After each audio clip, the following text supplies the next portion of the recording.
Boom. All right.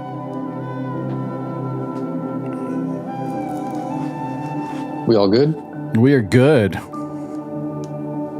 All right. What's up, everybody? Peoples. How you doing, What's up, brother? everyone? How you doing? I'm doing good. How are you? Sorry, I forgot I wasn't on screen. It's okay. It's okay. Yeah, it's a blessed Sunday.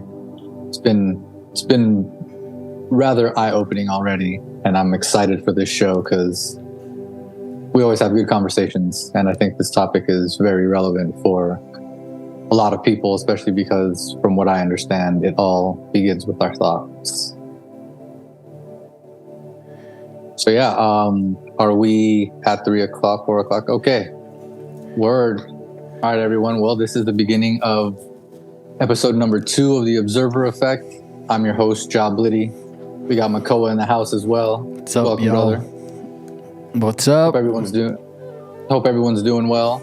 Yes. Once again, this is an open discussion, so if you want to join us in the Zoom room, there will be a link.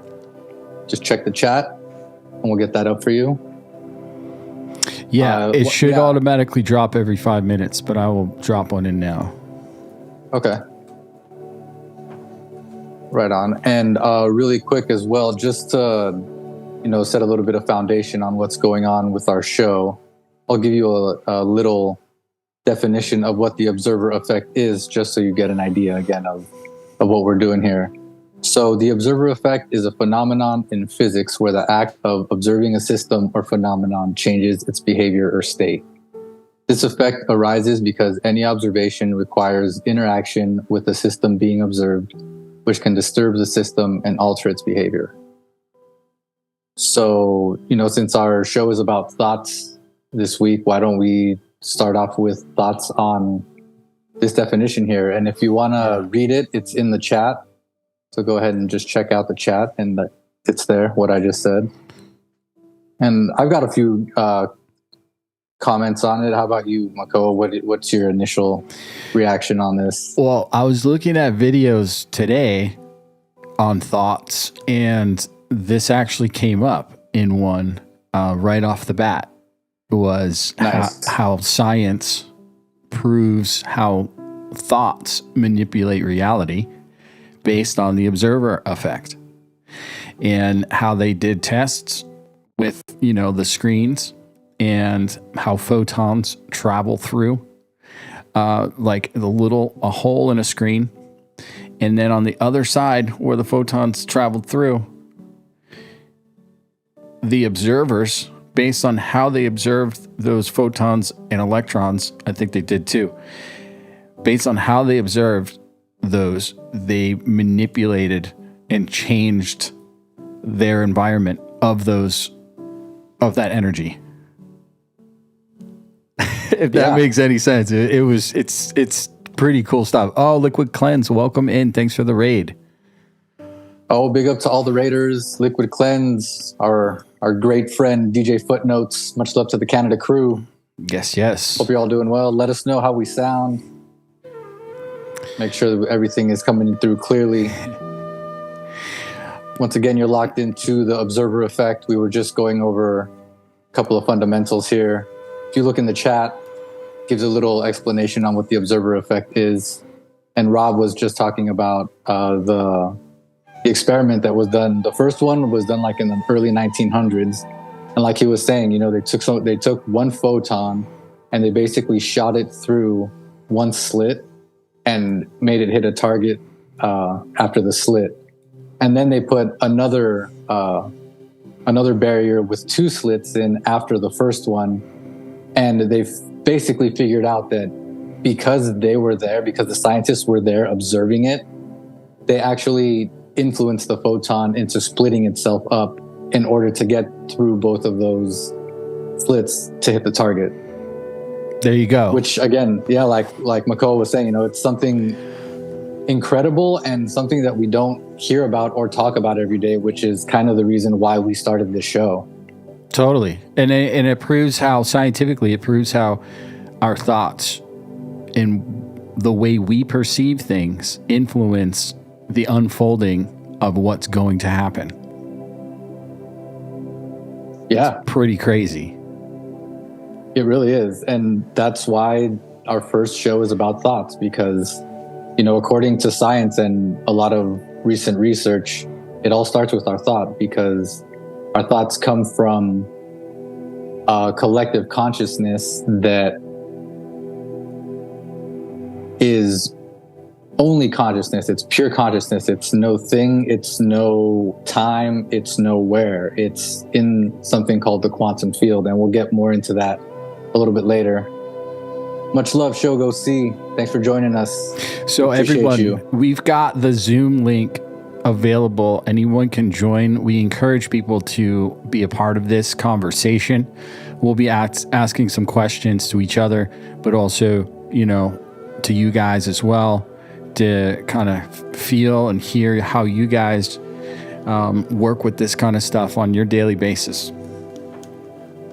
Yeah, and just a little bit more foundation before we get into the group discussion, just again, so people know where we're coming from. One of the main things that we are here to do is practice becoming the best version of ourselves, which means that we're going to be observing pretty much everything we do, our thoughts, our words, the way we respond to things, if we respond or react to things, because there is a difference. And, we're really here to also practice making sure that we live without judgment, blame, shame, or guilt based on our actions. At the same time, we also hold ourselves accountable and responsible. We just don't attach the feelings of blame, shame, guilt, or judgment, because that's basically what impedes our forward movement. It's something that we talked about in the first show.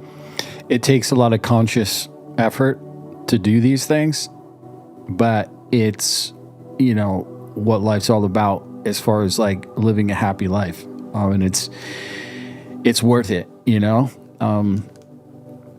So yeah, thanks, brother. And that first show that we did 2 weeks ago on vulnerability, it's just another way to say, everyone, it's all good to be yourself, and, no shame in just jumping in and being part of the conversation and, participating if you feel like it.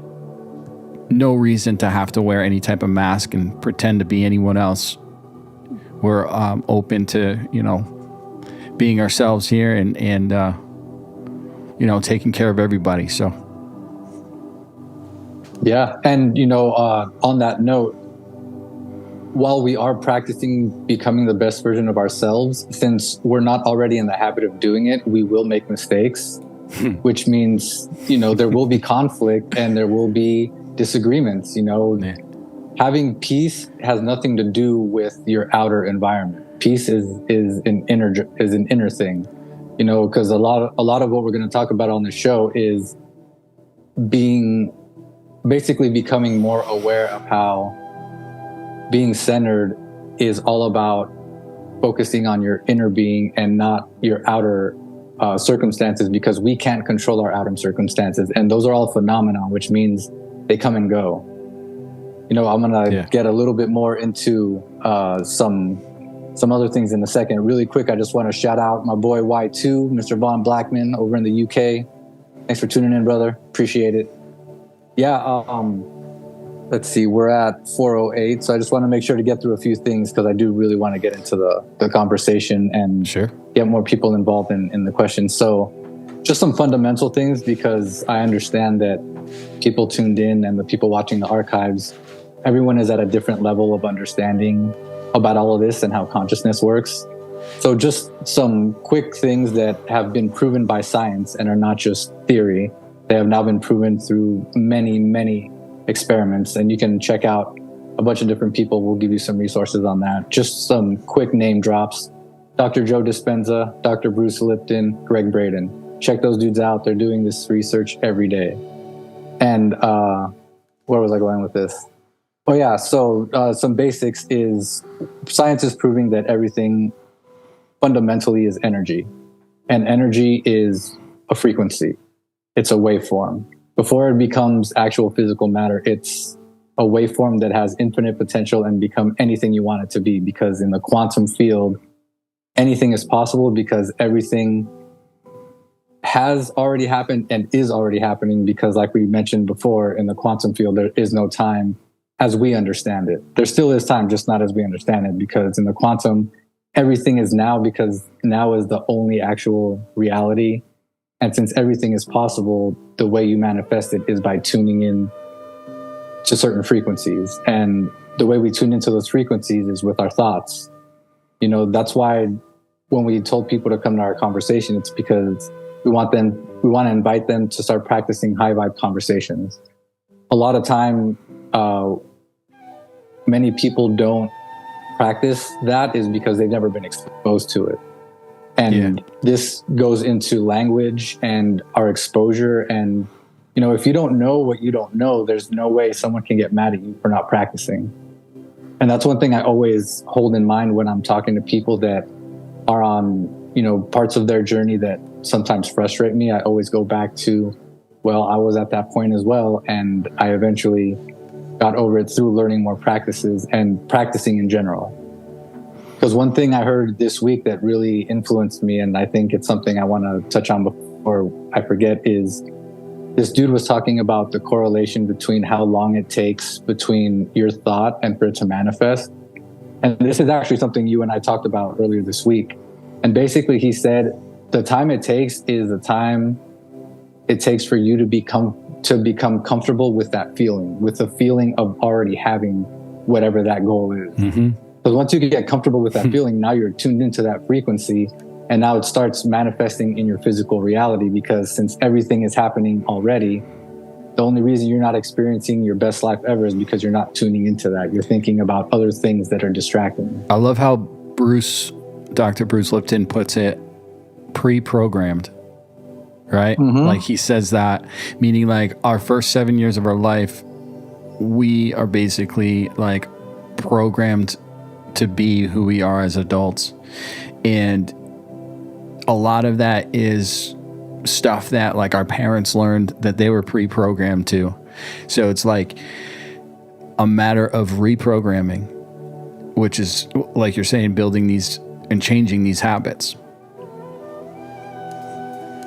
Yeah, and he actually has a show on Gaia specifically about that. Okay.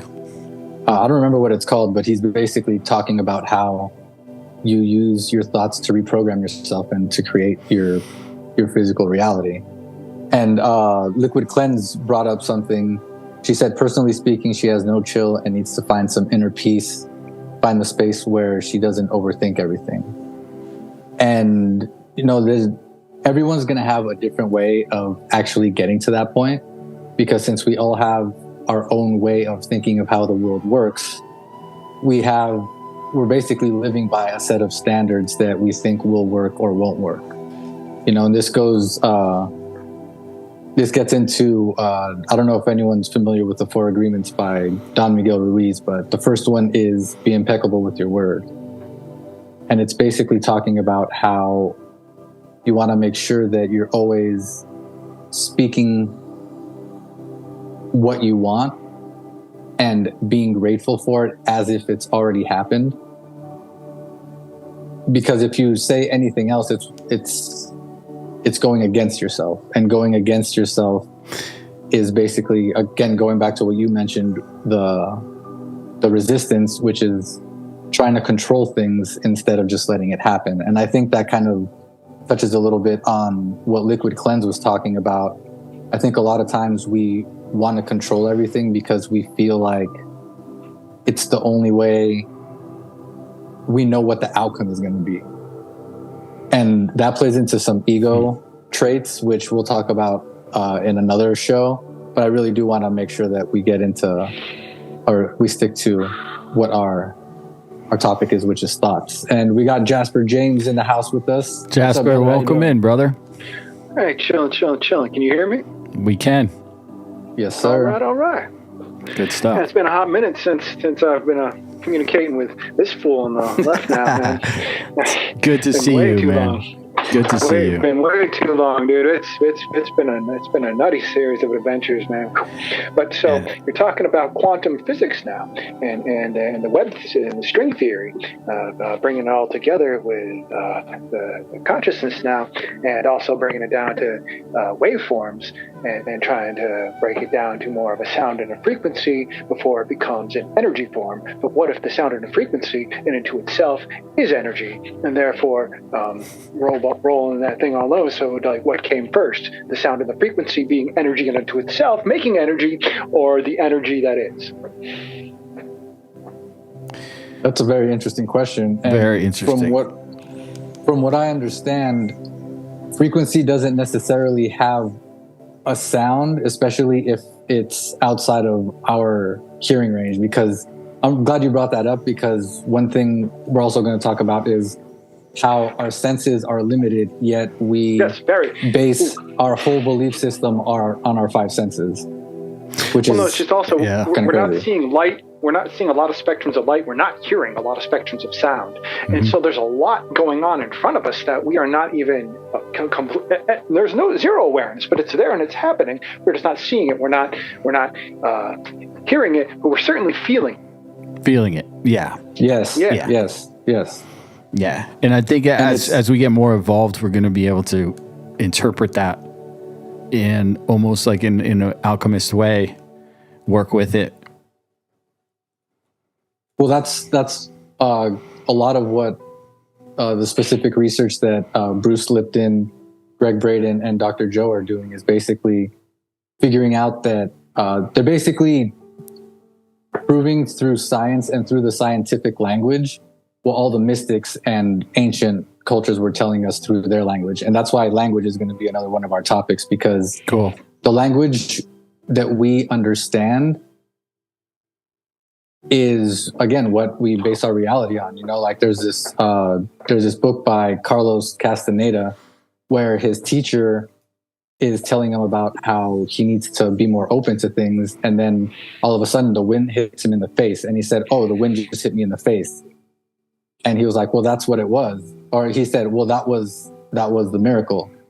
And Carlos Castaneda said, "But it was just the wind." And he was like, "Well, that's because wind is all you know." So now you have to, again, just be open to thinking a different way, because that's really what I'm starting to understand is the key. As long as you're open, you're good.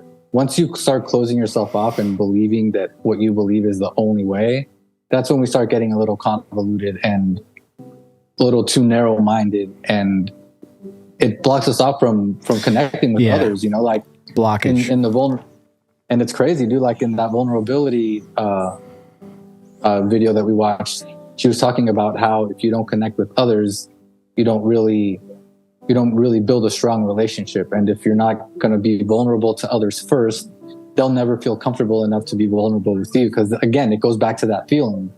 Once you share something that has a real feeling that someone else connects with through empathy, now that's your shared experience, and now that's where the bond is.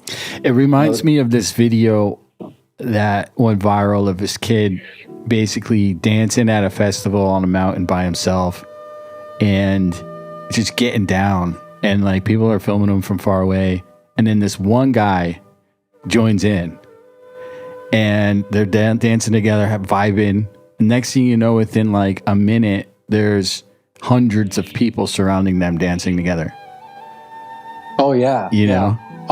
I watched a training, a 1 hour training specifically just on that video. It's called the first follower effect. Yes. So basically, like, the leader has the most courage because they start it. Yeah. But the second person has just as much courage, maybe if not even more, because they're buying into something that no one else has bought into yet. Expecting others to buy into it as well. So that's, that training was a long time ago, so I don't remember everything about it, but it was definitely eye-opening. Something I wanted to point out off of what you were saying earlier of feeling as if we already have it and are already living it and living life from that premise. Like, one of the words I removed from my vocabulary this week is the word need, because when I use that word, and I will get more into words because that's in a next week or the week after when we're going to have a show on words. But that the concept of saying I need something is basically me stating that I'm lacking it and I'm not living with it already, right? And it's the same thing. I'm going to get rid of the word want because it's the same concept, right? Stating that I want something is basically means I'm lacking it. Right. And so that's kind of just going off what you're saying as far as living in the means of already having it. And it's a weird concept in many ways, but because I think like I'm not used to it. Right. It's like outside the box. It's going to take some practice to create that habit. But I love it. Right. It's a matter of kind of choosing what we want to be ideally, what we are ideally, instead of saying what we want to be, right? What we are ideally, and just living in that state.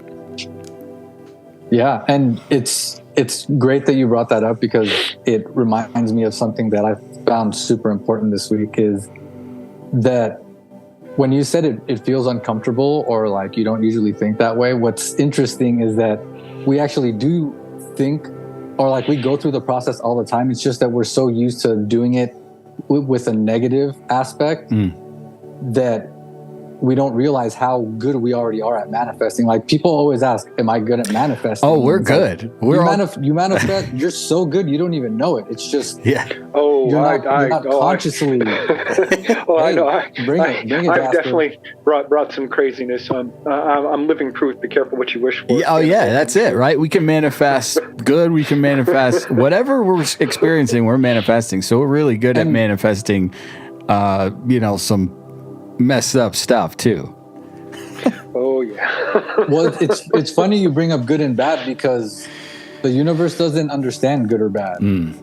Because good or bad is a perspective and it's a belief system.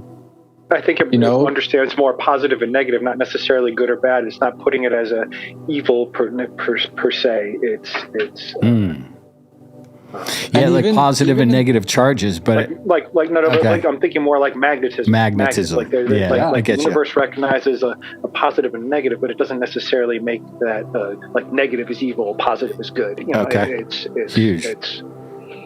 And that in itself is a whole conversation. How we have to get away from the stigma that dark or negative equals bad, because again, it goes back to that belief system of, if something is either good or bad, if you didn't do good, that defaults to bad. And if you're not always doing good and you always think you're doing bad, like that's a slippery slope. You can go down pretty quick in that kind of thing. I've been saying for a few years now that what really defines a person is how they handle those low moments.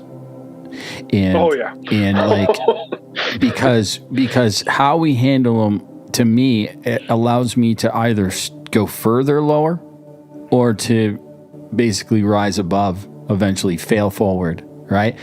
So it's like, the past couple days I've been hurting, right? Like I've been going through some stuff, and 2 hours before the show, I'm starting to come to being like, I think this is actually stuff I've been going through a long time, where pre-show there's a lot of emotional stuff that happens, or let's just say pre momentous situation, right? There's like the null, right? It's like before I have this crazy awesome, I have this awesome, right? It's the ebb, right? And that's okay. And so like as soon as I kind of accepted that about an hour and a half ago, I started feeling better and better, and then sure enough, we're here. It reminds me of all the gigs. It's like, like an hour before the gig, I'm like losing it. And next thing you know, like go live and it's a 6 set, So it's just the ebb and flow, and remembering that in the moment is key, And it's interesting you bring up like doing a 6 set, because since we're good DJs, the fact that it's so like ingrained in us in our muscle memory, and it's such a habit that it can break you out of that funk really quick, because you're so confident, you believe that you're good. So even in the back of your head, you're gonna perform properly because you've already instilled it in yourself, and you've built that physical neural what's it called? Neural network. That neurological network. Yes. Interesting. Yeah, man. Oh yeah. Oh, dude. Yeah. We're going to get super deep into all this stuff. Cool. Well, no, see, it's funny you mentioned neurological network. There was something that I was reading just the other day about how they've been finding that psilocybin helps repair those, like the network, like the actual brain network, the little teeny tiny portions that's allowing information, actually repairs they literally said and used the exact words neural network. Cool. And they've been finding in their studies. And not only that, it's an herb, it's a fungus. It's not an herb, but no. And last year, there was an article in the New York Times, in and to itself, talking about the pretty much the medicine industry, the pharmaceutical industry, picking up psilocybin and starting to making it themselves, mass production. They're like, and so it's like kind of like a double-edged sword. It's like, we know that it's coming from the corporate evil, but at the same time, it's going to be nicely regulated. Yeah, hopefully it does a lot of good for people. Yeah, and on that they're note, finding it's being an amazing antidepressant. Like they've been finding that it's been like working better as like not even just a treatment, like it's been cured, like it's really been helping people come out of that shell, break out of it. Cool. Yeah, like you said, it's because they're rebuilding those neural networks that allow them to do that. And being someone that was a huge advocate for I can't even think of it. It's like for psychedelics and things like that. One thing that I started to see was a common theme in all of the teachings was it's only supposed to help you. It's not supposed to be the end result. So once you've rebuilt those neural networks, you start to understand that you can actually do all of that yourself in your body because your body creates any kind of chemical compound that you need, your body can create naturally. I've been reading about that, right? It's like the unlimited power that's in the universe that is available in energy. We can bring in and create what we need to be healthy. Well, no, just as you're saying with the psilocybin, it's showing you the pathway, and once it's shown you the pathway, you can continue to walk down it. And so you're right. It's just taking you by the hand. It's not you're right. I like how you put that. It's not the end result. It's just merely a map. It's cool. Exactly. Yeah. And just really quick, just want to shout out our brother Todd over on Facebook. He said he thinks manifesting is all about your energy and state of mind. If you're in a positive state, that's what you manifest.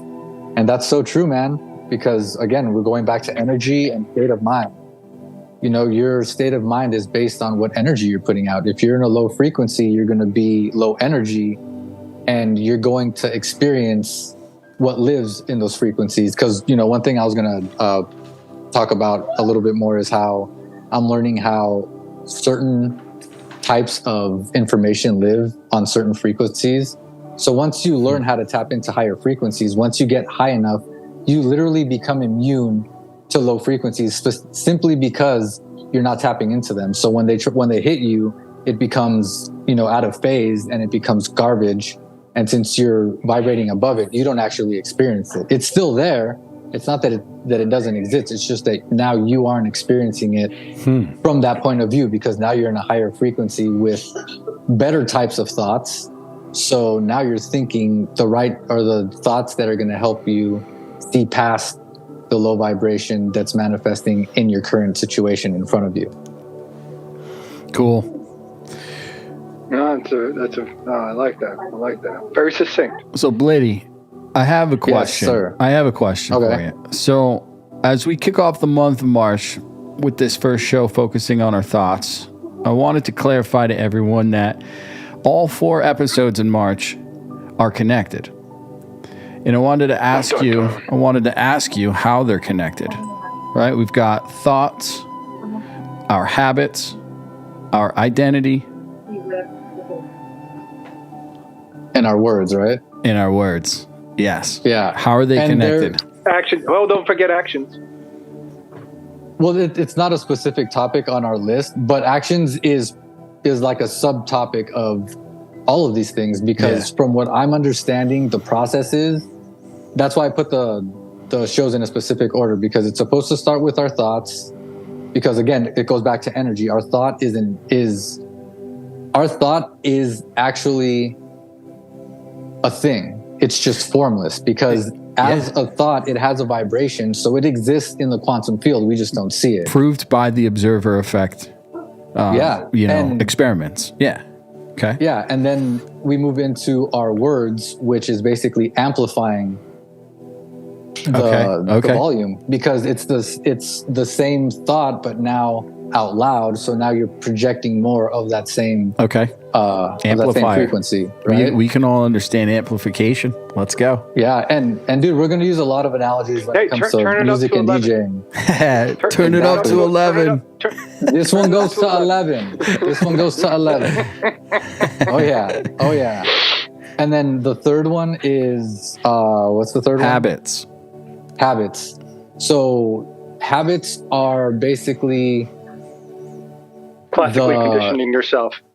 Yeah, and our habits are based on our habits include our words and our thoughts. So whatever our habits dictate what thoughts and words we use. So that's why habits is the next one. And finally, identity is because so many people, or many of us, I should say, are so attached to our identity that we don't even know it. And that's why we can't move forward, because we can't even fathom the thought of not having to do or not being able to do certain parts of our life that we love to do at the moment. But we only love them at the moment I do. because believe me, I do. We love the chemical reaction. My baby's over here saying hello. Hi. Hi, mamacita. Hola, mamacitas. Oh, estás fuerte, chachita. Sí, estás fuerte. Oh, yeah, I love this kid. She's amazing. Yeah. But yeah, dude. Fuerte is strong, or? Fuerte is strong, yeah. Yeah, that's what I thought. Okay. Yeah. So the identity part that you were just talking about. That's like when we're talking about basically living as if we already have something, right? It's a process to get to that, because we have our pre-programming, our identity that we've basically lived through since we've been in physical form, right? And it's a matter of work to adjust that. Exactly. And that's why, why we have to, I lost my train of thought. But yeah, identity. It's because, so Dr. Joe talks about how our personal reality is dictated by our personality, and our personality is dictated by our habits, and our habits dictate what we believe our identity is. And there's a whole other thing that I want to talk about when it comes to our identity and what happened during lockdown, and how that was the universe basically giving you a clean slate on creating a new identity. Because I'll use the underground culture as an example. So many people had their identity based on the parties that they went to, or the people they got together with, or that they associated with. So the minute that was taken away, they lost their identity. And that's why a lot of people started freaking out, and they needed to go out and party, because they needed that chemical reaction, because that was the addiction that we had. And it's crazy that, you're coming from an aspect of recovery from addiction, and we're actually all going through rehab and becoming our better selves, because we're getting over the addiction of shitty thoughts. Yeah. Well, shitty feelings. When I was in rehab, I was like, man, first of all, this shit should be taught in middle school. Like what we're learning with cognitive behavioral therapies and different things like that, like how to live your life healthily, if that's even a word. Healthily? Yeah. Is like that. It should be taught in public schools, and like it was way beyond just detoxing off of chemicals. Then, that experience was a huge pivot in life on multiple factors, not just a chemical thing. It comes down to, and that's when I was up there, I was like, wow, this goes way beyond just, getting off of drugs or getting off of alcohol, right? This is like, if it's work, but in the long run, it's the work that, man, I wish I was doing since I was a kid. Yeah. And at the same time, who says you haven't? Just maybe not to the amount that you want to do, but who says that you haven't been doing that since you were a kid? Well, that's what I was about to touch on. Okay. Well, mainly because from what I'm understanding, every experience we have, we're supposed to have, because it's what's helping us experience what we need to in order to become our best self. So even though, because a lot of people say, oh, I wish I could start from a clean slate right now. And like you and I were talking about last week, Makoa, is, let's say you've been at a job or at some kind of career for 10 years, and all of a sudden you want to leave and go to a new career. A lot of people think, oh, I'm starting from scratch. It's like, no, dude, you have all this experience. Don't just leave that behind and think you have to start from scratch. If you're in sales, if you learned how to do marketing and a lot of business techniques, next time you move over, now you've got all that behind you. Now you're starting with experience. So now you can make quantum leaps time-wise. Oh, no. I used to work for one of the largest anti-war lobby groups selling people on the idea of making monthly donations. And I sold it rather well. And I took that experience and I actually went and got a job at a smoke shop because of that fact, because I was able to sell. They tested me out for a 2-day particular thing. Day 1, I sold a volcano. Nice. There you go. Nice. Like they're like, man, I when I first left there, they dropped over 20 grand in sales in the first month. But my experience with learning and working with marketing with my graphic design thing, my experience when working with lobbying and selling people on the idea of donating money monthly, oh my goodness, man, that was ridiculous. So it's a quantum leap is basically what you're saying, Blady. I was waiting for my hologram. Yeah. No, yeah. And the quantum leaps, they come because, again, it only happens if we consciously factor in all of that experience. Because if we don't consciously factor it in and we just go back to old habits, then again, we're running on autopilot. And science is proving that 96% of our waking life is run by our habits. So basically, you're just in autopilot. Yeah. 96% of your day. Bro, that was a huge part of what was happening with me today too, was that, it didn't really click until like an hour before the show and everything started calming down. And I was like, you know what? I haven't been aware of, I haven't been like consciously like thinking and focusing. I've just been going on like autopilot, and that it'll lead to just me feeling like not feeling good and not really knowing why, right? It's not like something bad happened or I had a specific negative thought and it drove me down this path. It's just the fact that I wasn't consciously focusing on something specific that actually led me to this like, zone. Why do I feel like this? And I don't know why, which sometimes is even worse than knowing the reason why you're upset. And well, it was just a conscious awareness of thought. Yeah, and it's interesting that you bring up, feeling like you don't know why it's happening, and it's because, in general, people don't know why it's happening because we're not taught any of this shit. Yeah, it's still a common belief that you can only have a mystical experience if you're a yogi on a mountain meditating all day, which is not true. That's crap. That's crap. No. Dude, Dr. Joe Dispenza's out there and again doing real-time experiments where people are doing it within an hour. It's not that they did all of the work within the hour. It's just they happen to catch it in that hour because they've been practicing for X amount of time. Okay. Yeah, it's all the power. All the power's out there. It's in everybody. We're like Yeah, we're all have- attached to the Hold on. same. But it's not just in everybody; it is everybody. Yeah, there you go. Yes. Yeah, Yes. it is. And everybody. now that you bring that Around up, I all just things, wanna- within all things, and moves all things.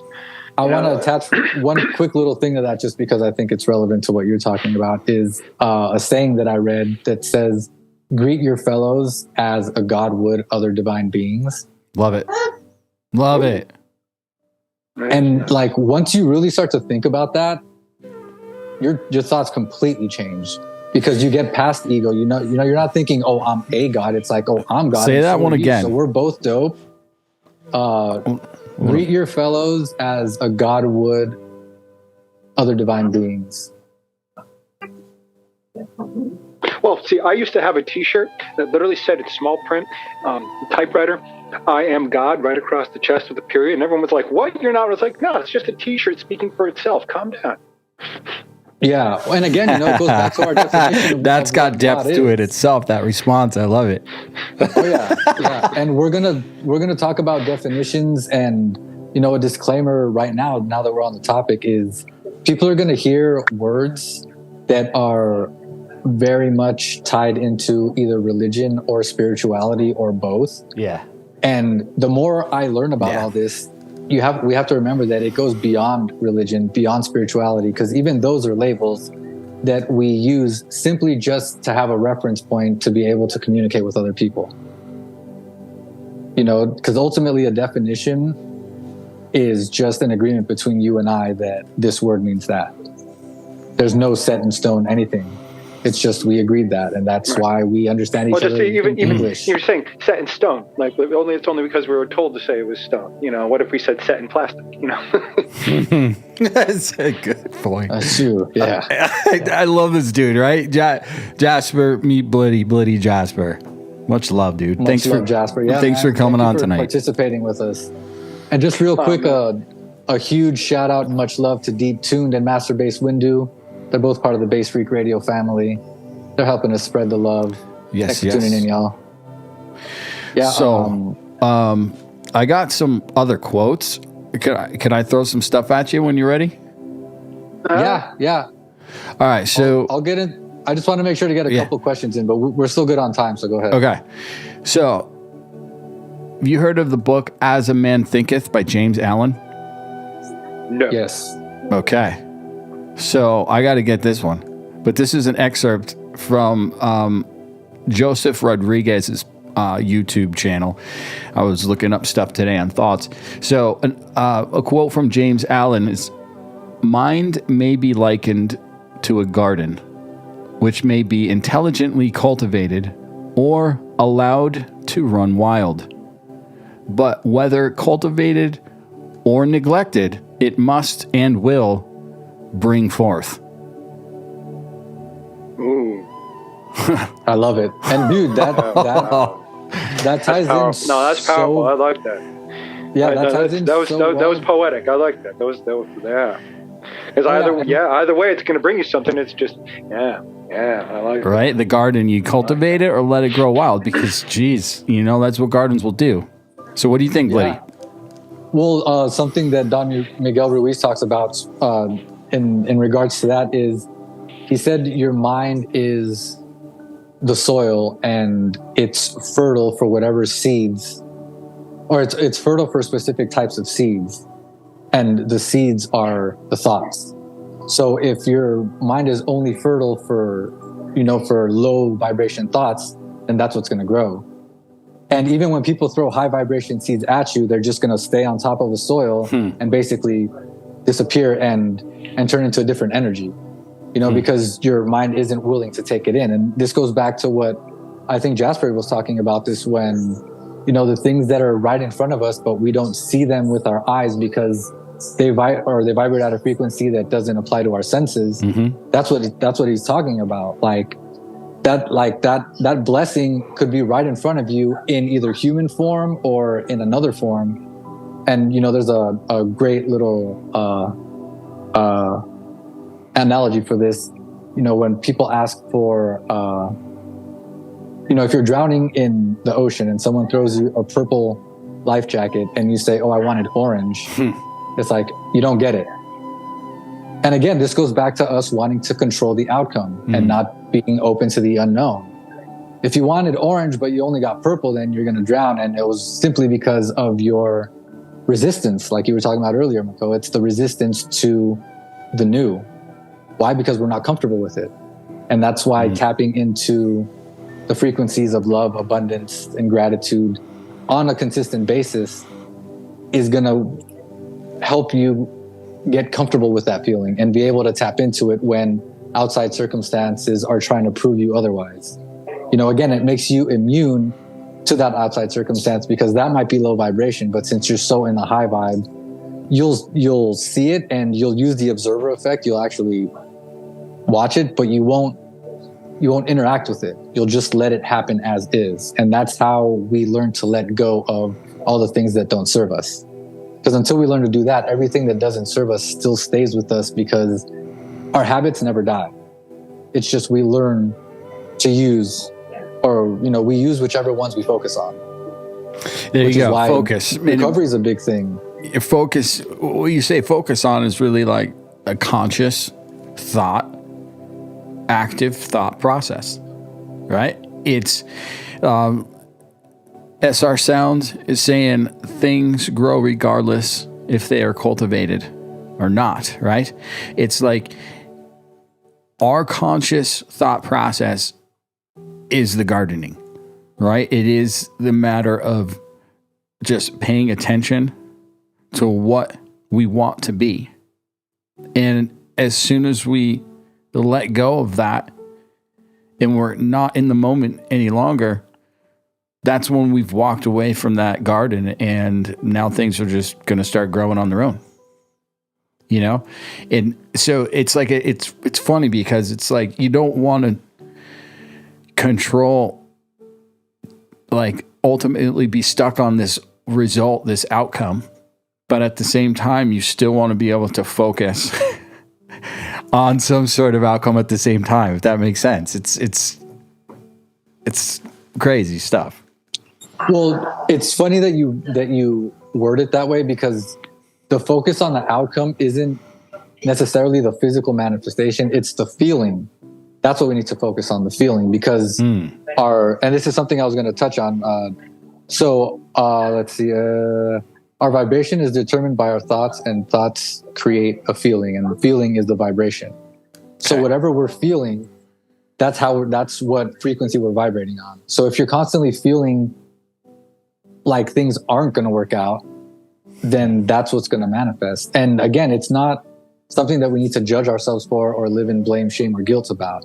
It's just something we need to observe and observe long enough where we can create the space in order to change directions. Because, one thing we talked about a lot, Mako, is becoming an alchemist, learning how to manipulate energy, change that quote unquote negative energy into positive energy, if that's how you need to phrase it for yourself in order to be comfortable with it. And it all starts with the thoughts. Yeah. And this is actually a good time to ask one of the questions I was going to ask is, do you believe that your thoughts originate with you? Whoa. Like, do you believe that you create your thoughts? Or I'm sorry, do you think that you create your thoughts? Belief we'll get into later, but do you think that you create your thoughts? And that's a double question. Like, do you? Yeah, I do. I do sometimes. Right? Like, if I'm conscious about what I'm focused on in the moment, and right, like I do feel that I'm a creator, definitely. But I also feel that if I basically get into a mode where I'm just on autopilot, running through the day, and I've like my thoughts have drifted to the past, to the future, all over the place, all these different things, and I've lost track of that present moment. At that point, I guess I still am creating my own misery in a way, because like the longer I'm on autopilot, the more misery I end up feeling inside, right? So it's just now at this point is just the process of remembering, hey, you know what? You know why you feel like this. you haven't even been conscious about what you're doing for the past 2 hours. What do you expect? Right? It's okay. Let's bring it back to this moment. So I guess to answer your question, it's both. I guess, it's just depending on if I'm being focused on the moment or not. Okay. And real quick, just to shout out our guest. Sorry. So SR Sound says, "I think, therefore I am. So if I'm thinking, it originates from my essence." And I'm glad you said from my essence, because it's something we're going to touch on in a second. And Deep Tune says he believes so, and past life experiences. So I'm glad both of you brought that up, because it really ties into what I was going to bring up. So from what I'm understanding, and you said creation, Makoa, which is something I learned about this week that blew my fucking mind. So apparently everything has already been created, because energy, yes, I was reading this stuff too this week. You got to be kidding me. And the thing is that we're not so much creating as much as, again, tapping into the frequency of the creation that lives in that frequency. So the version of you that you believe is the best version of you is already living right now somewhere in a frequency. All you got to do is tap into it, and then you're going to experience it. That's why, and again, we're going to make a lot of references that people think is religious, but it's just because that's a distraction, religion and blah, blah, blah. So yeah, when Jesus says, "I am in this world, but not of it," it's because while he was witnessing a lot of things in the world that were contrary to what he believed was the truth, since he was so focused on the truth, it's all he lived in. Because that was that was what he was tuning into. And again, this is a bunch of stuff that I've just been listening to this past week. And so back to the question, though, is apparently we don't actually create our thoughts. What we do is tune into the frequency that has those thoughts. Because since that frequency holds those thoughts, it also holds the manifested physical reality of it. All we have to do is just walk that line. We tap into the thought, and then the thought, once you get the thought, then you have the emotion, which creates the electrical charge to take you from your thought to the reality. This is definitely some quantum shit. Oh, dude, it gets fucking crazy. God. I'm my God. So it gets insane. And what I was reading was very similar. It was put it more into a time-based perspective. That's why I was like, early in the week, I was like, bro, we got to do a show on time and how it's not real, because it's like everything, again, what we are has been established. When we experience it, or when we don't experience, or how long it takes to, or whatever, when we experience it is all dependent on the factors of consciousness. Correct. Yeah. Correct. And before we move more into that, though, I do want to address what SR Sound asked. Okay. He asked if we are energy, and our energy is a manifestation of us, how are the thoughts not our own? This, again, goes back to quantum physics and quantum reality. Since everything lives in the quantum and everything has already been created, that thought that you thought had already been created. And people that are tuning into that are also having that same thought as you. What you need to do is find those people so you can start again. Because the more you come together with people in that frequency, and since we're electromagnetic antennas, basically, the more people get together, the stronger that charge gets, and the more it amplifies, and the further out into the ether it extends. Can we do this show like every day? Dude, I honestly, swear. If I had the time, I know. bro, we could. There he goes. He goes into time. Yeah, and again, I have to practice saying I have enough time to do what I need to do on the show, and it's perfect. Yeah. We have to call each other out on it because we're here to practice. Of course. Get better, Of course. Yeah. It's why we're here in this physical form, brother. Yep. And big ups to Ashley Mac, who's in the chat. Yeah, big up, Ash. She's been studying she's been studying lives between lives. So if you want to jump in the chat, Ashley, we still got about 5 minutes. And if There's the Zoom again for you, Ash. if I can't stay on, you can all feel free to stay on as long as you want and talk about this, because I'm definitely going to watch this later. I have to get going. Definitely. Oh, okay. All right. So what else you got? What else you got before you go? Okay. So 3 questions that I definitely wanted to ask. This first one I actually got from the service at Agape today. And it all goes back to our thoughts again. Is the first thought when you wake up, thank you for another day, or okay, another day to get through? Because immediately you have just determined, just made an agreement on what your day is going to present to you. Okay. All right. So here's vulnerability in a nutshell. Today I woke up depressed and I didn't ask either of those questions. I was more like, what the fuck? And I have dreams, and I don't know where this comes from, and maybe that's just more stuff we can talk about, that dreams that really affect me. And I don't know if it's just past trauma that's, affecting me in my sleep, but it's still with me in energy when I woke up this morning. And it happens. It happens more often than I would like it to happen. But that's something I can change. And I'm happy that you asked the question, because tomorrow morning, what I'm going to do is say that I'm grateful for another day. Thank you. Perfect. And, dude, you just touched on something that I really want to get in the habit of doing as well, is making sure to provide phrases and, different things people can use as mantras to help themselves, because a lot of times, again, people don't do these practices because they've never been exposed to them. And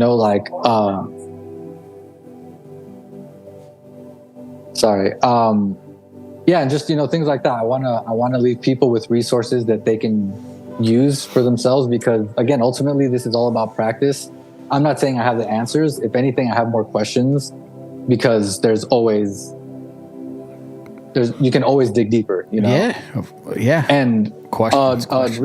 Real quick to address SR Sound. He says, I don't think like that. I just wake up and decide if I'm gonna work on music or not.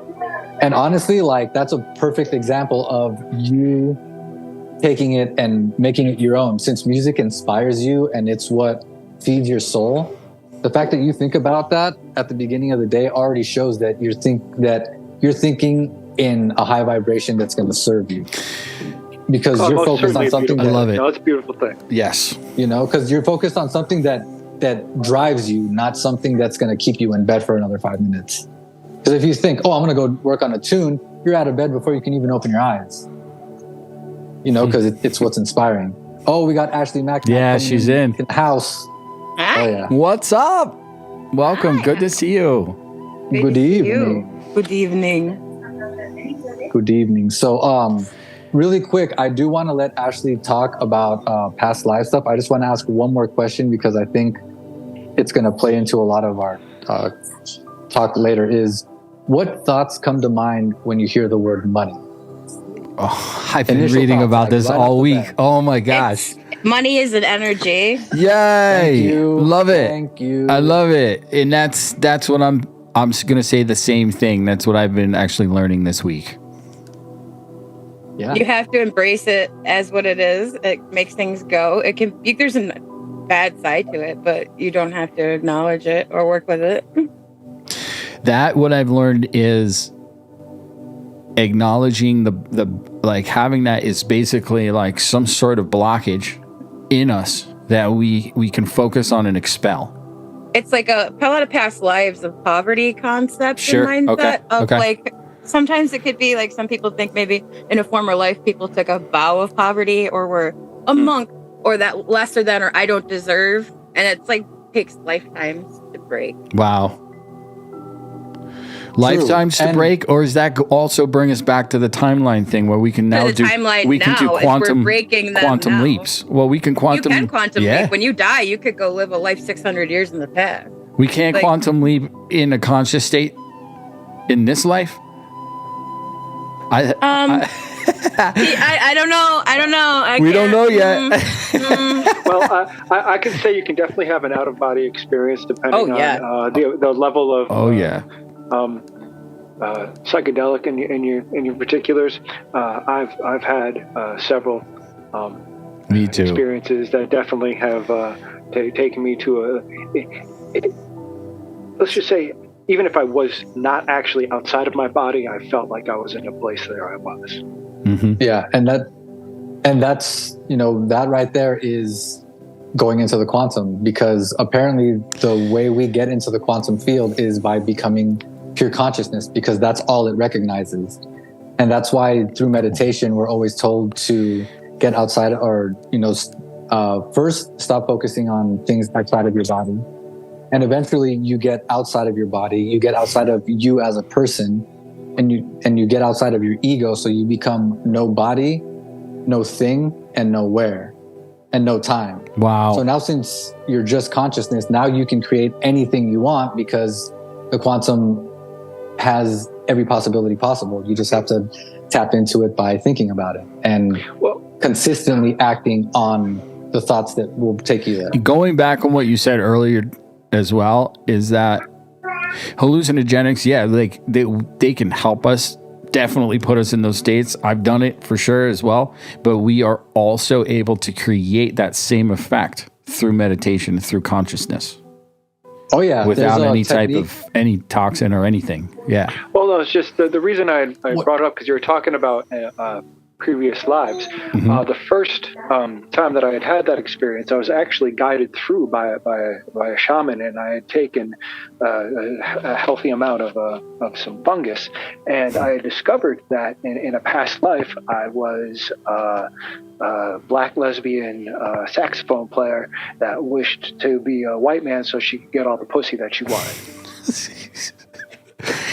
Wow. Wow. And that's an experience. And here I am. And I don't want to veer too far off what you're talking about, because that was a great punchline. I do want to address. Oh, is that a punchline? I'm being very serious. Oh, I know. Yeah, I know. And it's totally legit. I want to address something that SR Sound said, because it really ties into the reason why I asked that. Oh, the money question. That question about money. Is because he says money is a source of ego and evil. And again, we're not here to judge. It can be, but it can also be the source of wonderful endowments and abilities, and I don't know, it can do wonderful things. Money show. Yeah, and it goes back to our belief system. Like, just going by what he said, if you truly believe that money is the source of ego and evil, how do you think you're ever going to have any money? There you go. You're repelling it. Anything you think, you're blocking. attracting. And again, it's not to judge. It's not to judge. It's not to say you're doing anything wrong. It's more to be present and observe it, to see what will help you create a better relationship with it. Yeah. Because again, money is energy. man-made, but it's energy, and it's been substituted for different things, whether it was shells or wampum or cocoa beans until 1950s. It changes. It's an energy. It's work. It's work to make the adjustment. I'll tell you that. And it's like that's what I'm working on, is to get used to considering it not a bad thing, or meaning it's a concept. It's a concept we sell each other on being able to trade this. I'm all about trading and bartering whenever I can. Fuck money. What can we help each other with that I'm good at or that you're good at? I got seeds. What can you do? I like to trade skills. And that's what we're getting back to. Eventually, it's going to go back to that, because we're going to go. One thing I liked about the burner community that I've been affiliated with from back in Chicago and Michigan for it was rather nice, decommodified, and there was a lot of trade and barter, and definitely wherewithal, like a lot of volunteer work and just everyone kind of working together to try to bring it to a much larger good time. Yeah, and this is the reason why I saved that question for last, because I knew it was going to turn into its own. That's another show. Because we really need to talk about it. The more we talk about it, the more we're going to help others Yeah. start creating new agreements that help them use money properly. Or I don't want to say judgmental type of words. I'm doing my best to use words Well, that just realign that are an how they inspiration. how they think about things, change how you view things. Yeah, and just to see if you're even open to viewing things in a different way. A lot of people are never exposed to different thoughts outside of their experience.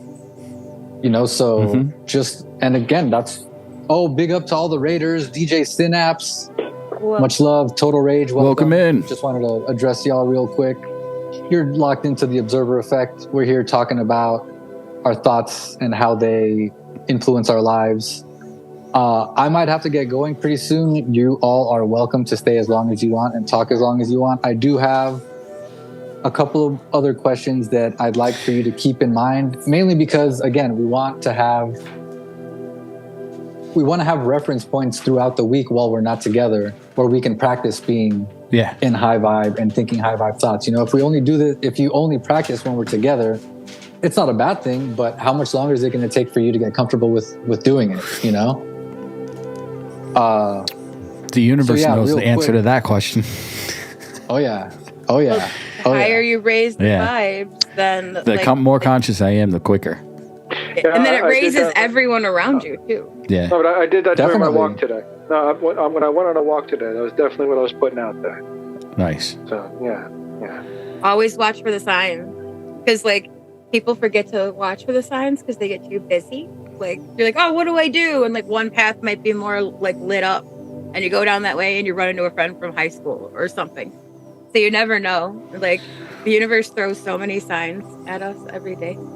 Yeah, and just to address something really quick, kind of tied to that, is from what research is showing is that if you're constantly depressed, you're basically living in the past, and if you're constantly anxious, you're living in the future. And that's really important to know, simply because if you didn't already know that, now anytime you feel depressed, you can remember, Label it. I'm living in the past too much. What am I going back to that is tying me to the past and not allowing me to move forward?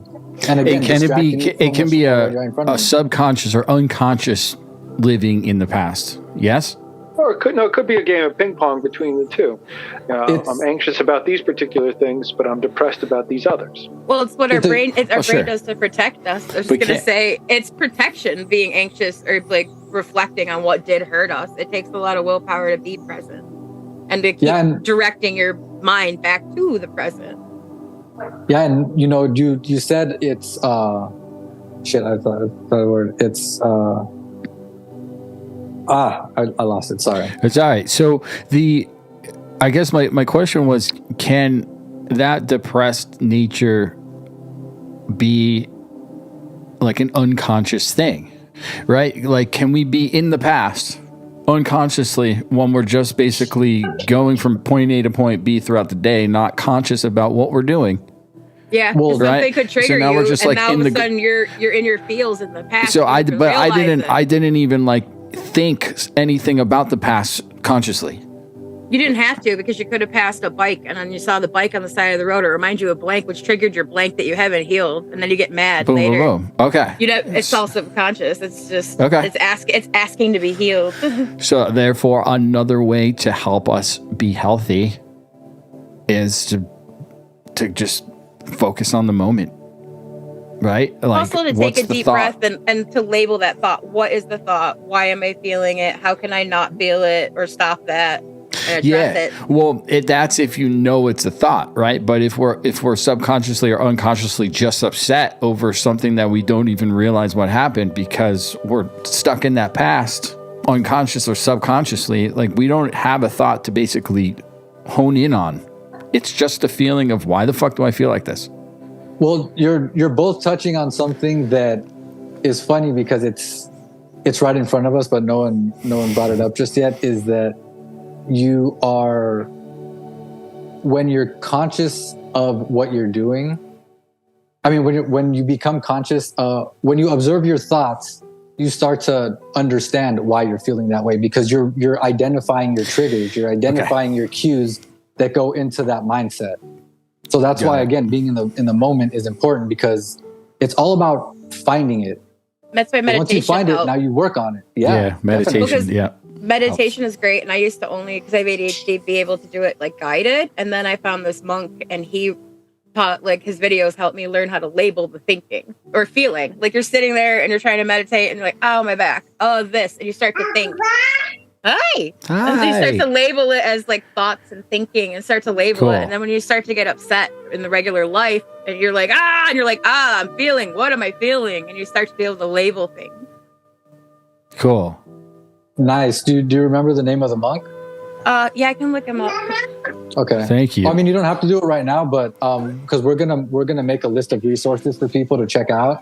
Because again, what we really want to do is get you in the habit of practicing this enough where you go and do it yourself. Because ultimately, the only person that can help you is you. We're just here to help you get to the place where you can do it for yourself. You know, the goal of this show isn't to have people follow us forever and, basically rely on us to tell them how to think. We're trying to help you learn how to think for yourself. Put tools in your toolbox. Put tools in the toolbox.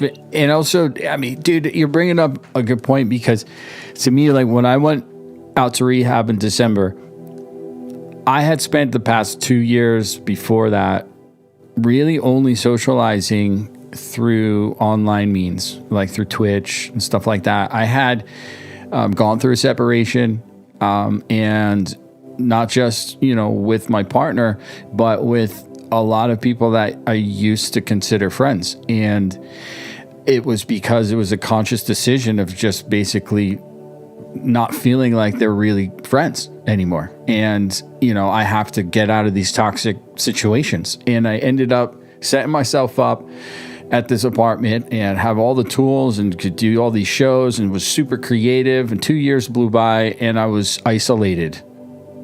I was really only communicating with you guys through Twitch and stuff. And that was, detrimental in many ways but I didn't even realize it. And then once I finally made the conscious decision to be like, all right, you're totally abusing the shit out of Adderall. You can't be staying up 3 or 4 days straight and just working on projects. This is going to kill you.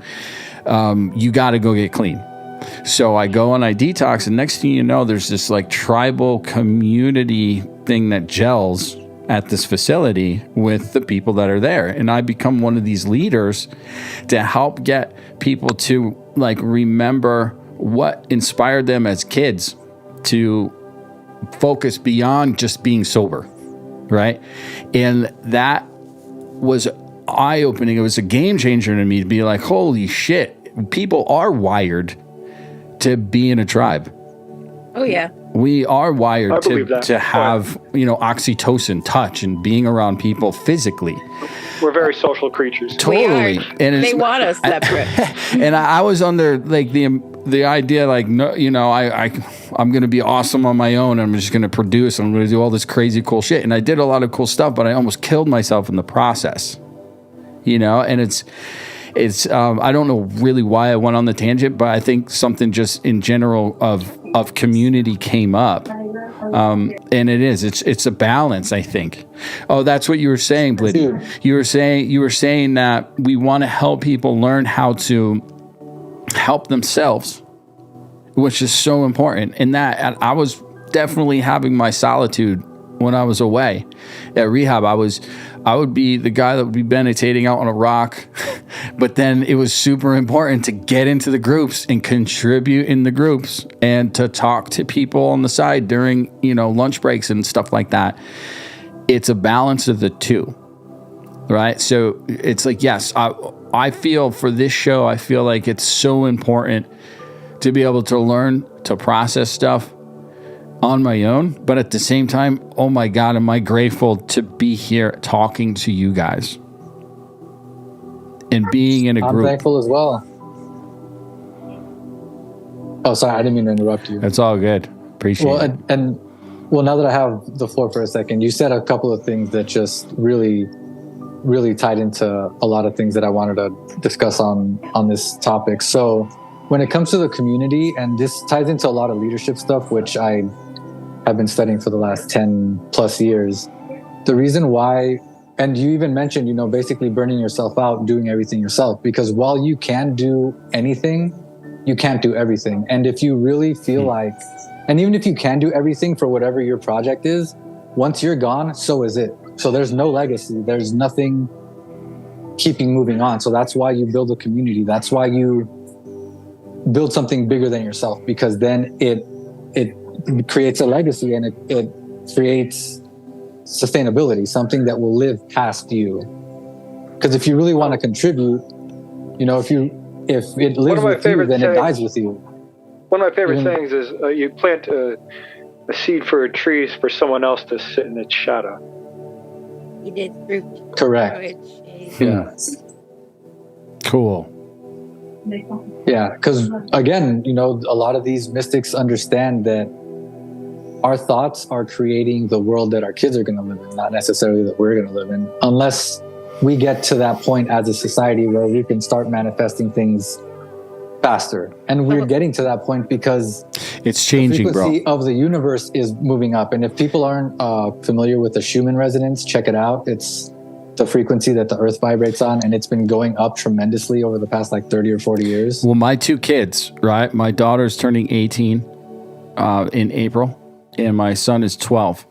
And I swear, every time I connect with my daughter, she is one of like the most brilliant, advanced, emotional creatures I have ever met. And it's so impressive. And my son, what he does at his age of 12 compared to what I was doing at 12, like he's the type of kid that's gonna be the guy, you know, commanding the ship that goes to Alpha Centauri or some shit. You know, it's just like he watches YouTube quantum mechanics stuff. And that to me shows, you know, there's definitely a shift going on, you know, and, Dude. and my wife, my still of separation, she is a teacher, and she told me today, like, that's her why for teaching, is the fact that these kids are, I was like, is there a shift? Is there a shift? And she's like, totally, there's totally a huge shift. Huge. And that's why I do what I do. And you just reminded me of something that I've been thinking about for a while, is that generationally we've been preparing for this, because our parents lived in a more, you know, assembly line type of workforce, for lack of a better term, but they worked hard enough to give us the freedom and the ability to start thinking the way we do, because your kids are turning out that way because more people are starting to think about what we're talking about. Yep. And it's creating the space for people to be born into it, into that higher vibration. Cool. So us participating like this is what's giving our kids the facility, and also building the neural networks simply by our conversations to be able to do this. Which it makes so much sense. Yeah. Makes so much sense. That's so cool. Yeah, it's intense. Let's see. SR Sound, you're welcome to join in the Zoom. If you want to be a part of the conversation, you're always welcome. Yes, indeed. Yes, indeed. And just real quick, just another couple of questions on our thoughts. Although I'm enjoying everything you guys are talking about, because it's all important information, and it's the beautiful part of having a group discussion where we, again, tap into frequencies that allow us to think these inspirational thoughts that are helping all of us. So the last question I have, baby on the floor. Okay, she's okay. So I love baby. And this is like a double question. So do you think it's possible to change your life? And one, I'm asking you this question as, do you think it's possible to change your life? And the other way of asking it is, do you think on a regular basis it is possible to change my life? Because if you can't answer the first one properly, fuerte, Sacha, sos fuerte, sí, fuerte. She always tells me that after she cries. She's like, I already have several times. You have thought and changed your life. I have. Yes. Yeah. I love it. Yeah, and I love how it's a double question, right? Because the first is yes, I definitely believe and know that I can think myself into a different life and change my life through thought. Do I do it often? Consciously? I'm going to not say the word want. I'm going to do that more consciously. And I also have been doing it unconsciously, right? Like the thoughts are still there when I'm just going from point A to point B throughout the day, but that doesn't put me in that timeline perspective of where I want to be, right? The life that I know that's already created in this vortex, right? That I want to be ideally, I'm going to get there quicker, right? I'm going to attract that and manifest that quicker by being thoughtful consciously more often. So yes, I definitely will think into a better life for sure, or changed life. Okay. Does that make sense? Nice. Yeah. Did I answer it right, lady? Well, the thing is that there's no right or wrong answer. Yeah, Again, totally. this is all practice and just observing it and getting Projecting the perspective. best foot forward. Yeah, and really quick, just a shout out to Total Rage 77 joining us from the Netherlands. Much love out to the Netherlands crew. Much love. Everyone. Oh, Nappy's in the house too. I see you, Nappy. I believe Nappy's in the UK. Much love to our UK crew. Master Base Windu, I see you in there with the handle in that chat. Saying thanks, brother. Oh, that's it's actually Ebony. So thanks, sister. Yeah, much love to Ebony out there. She's part of the DFR crew and she's a huge help. Let's see. So going back to, do you think it's possible to change your life? I think you were saying something about that, Ashley. Oh yeah, that's totally my life changed. I've had like 10 different lives already. And how do you think, or do you think you have an idea of how it happened? Energies change, people shift, and things like some shifts were not like planned for, like sicknesses or pandemic, but other stuff was just like an evolution. I was drawn away from certain energies and towards other things. Nice. So do you feel that? Oh no, go ahead. I was saying you can just feel when something is cohesive and right, and when it's not, I guess. And no, sorry, go ahead. I was gonna say I just try to listen to my intuition because we're so often we try not to, and we're like, oh, don't we play it down? But like our gut is rarely wrong. Yes. Okay, and that's what I was actually about to ask you is like, when did you start like being more conscious of, like you said, paying more attention to your intuition and paying less attention to what was being presented to you in the physical? Always. Well, I was a military brat, so like when I moved from like Baldwinsville, New York to Germany in 1998, and then I like watched what the Army would tell us versus what real life told me, I started asking a lot of questions, and I went pretty quick into energy work, I guess. Very nice. Well, I definitely would love to have you back on the show anytime you can be with us. Because while Makoa and I bring a lot to the table, we don't bring everything to the table. And anyone that has any information that that they're confident in talking about, please join the conversation. Yes, we please. Want to hear from you. That's why we do this.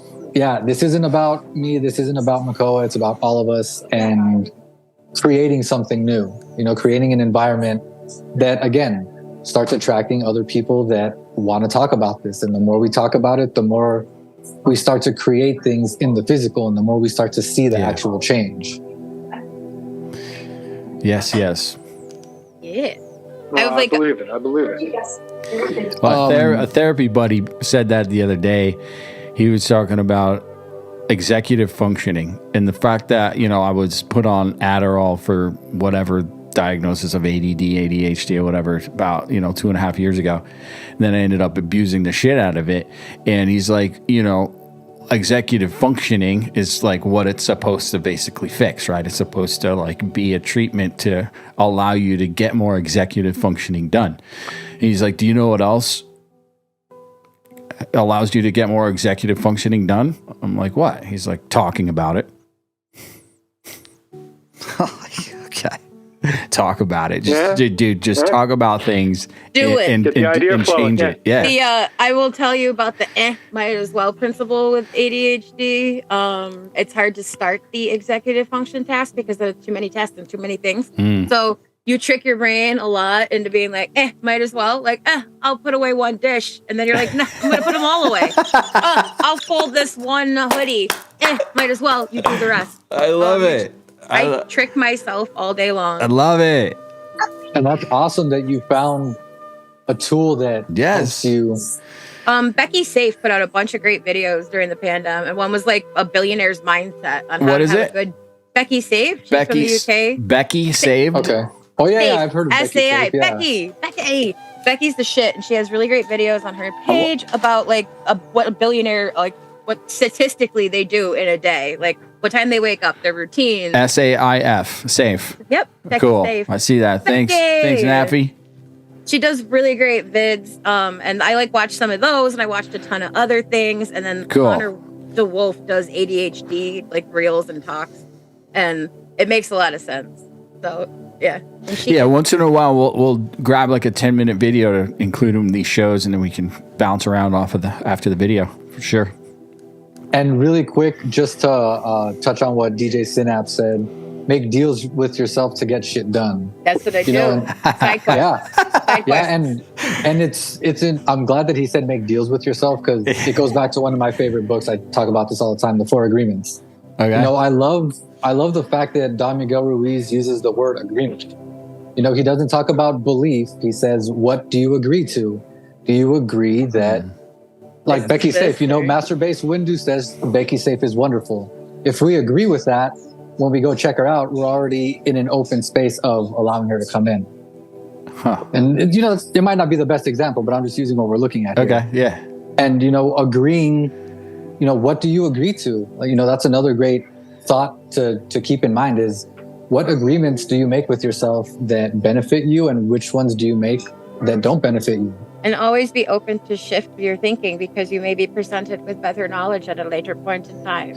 So remain fluid. Love it. Yeah, a lot of people try to like force things all the time, and they don't. We basically opened this show with that.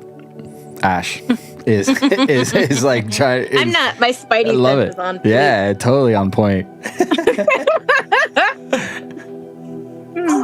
I'm loving it. I'm loving the fact that we've got Jasper and Ashley in the chat in the Zoom room with us.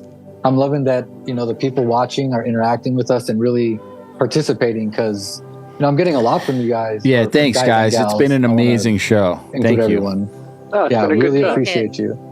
And, you know, I want to give thanks for the fact that you've all put in so much energy to it, because, again, you know, we're creating an electromagnetic field that is basically a fingerprint for what our reality is going to be. And the more we talk about it, the more clear it becomes. And since we're all working together, it's one huge, I don't know if I brought up this term before, but heart-brain coherence. If you've never heard about that, check out heart-brain coherence. The Heart Math Institute is amazing. That's what your tune is about. We're thinking in our heart and in our brain. Yeah. Oh, dude. And your heart is 6,000 times stronger. More cells. Yeah. Well, and electromagnetically, it's 6,000 times stronger than your brain. Wow. And there's so much more other stuff we are going to talk about. So 1 second, keep going. I got one thing to take care of. Okay. So I'm going to just read off a couple things I got from a video earlier today. Joseph Rodriguez has got his podcast or his show on YouTube, and that's where I got the James Allen quote from earlier. But he expands on it, and he says, fill our mind up with the thoughts that are ideal and distinct with how we imagine ourselves to be ideally in relation to different areas of our life, and to live and operate from that premise. Consciously work with the two gifts of speech and mind. Consciously decide on what to identify with. I thought that was pretty heavy, bro, because it's like first show is thoughts, second show is words, third show is habits, Fourth show identity. It's like, yeah, dude, I was like, what? Okay. Well, hey, you know, when you start tapping into the frequency, it Right? all aligns. Totally. And you said a word that brings up something that another thing I learned this week that's crazy is you said from the premise. yeah, right? that's a We live from huge. that premise. That's where I was. So Yeah. that's hola Sacha, hola mamacita, hola. Ya casi termino, mamá. It's So adjusting basically- that premise, right? It's choosing Yeah, the and- new premise because we basically have been pre-programmed to be in a Yes. certain premise, and Yes. They you want know, to keep your vibes low. And just really quick, before I forget, that's what assuming the position and acting as if is all about. It's Yeah. it's not the act as if that most people understand. yeah, You know, it's not go spend a bunch of money because you're acting like you're rich. It's if you don't have confidence, act like you have confidence, because if you act like you do long enough, it will actually be confidence because now you've embodied it and now it's a part of you and not just a practice. And dude, fuck, this keeps bringing me up more things. So there's this other thing I heard this week that I lost it. Sorry. Go ahead. speech. Other thing this week. Yeah, the other thing of this week, but he's talking about their speech and how important that is. He says he's saying two gifts, mind and speech, right? So we've got thoughts with our mind, and like you were saying earlier, speech is an amplifier, right? So crucial on what we're thinking to ourselves, but also saying to ourselves. And the more affirmation that we could say repetitively, that can Thoughts and that prayers. amplify. Yeah, that exactly. On It one of amplifies Becky's and videos, changes. it talks about cheering yourself on. About like, oh yeah, I did the dishes. Oh yeah, I did the dish. You know, it feels good when I do this. I'm so great. And the more you cheer yourself on, the easier it gets to be to do all the hard tasks that were hard to do. And like, it also helps your brain because you're like, hey, I'm great. I'm doing it. It feels great. Soul Rebel, welcome in. We got a new. Affirmation. Oh, I like that. Affirmation. Much love, brother. And just really quick to touch on what Ashley was talking about, that's called celebrating the small wins. Because Cool. basically what Celebrate. you're doing is practicing again, because how are you going to believe in the big miracle if you don't practice being grateful for the small miracles? You know, and it goes back to the first thought when you wake up, the Reverend Arlene who was talking this morning, she was like, when you wake up, the first thing that will help you change your life is thinking, oh my God, this is a miracle. Because the fact that you're alive is a miracle because some people didn't wake up today.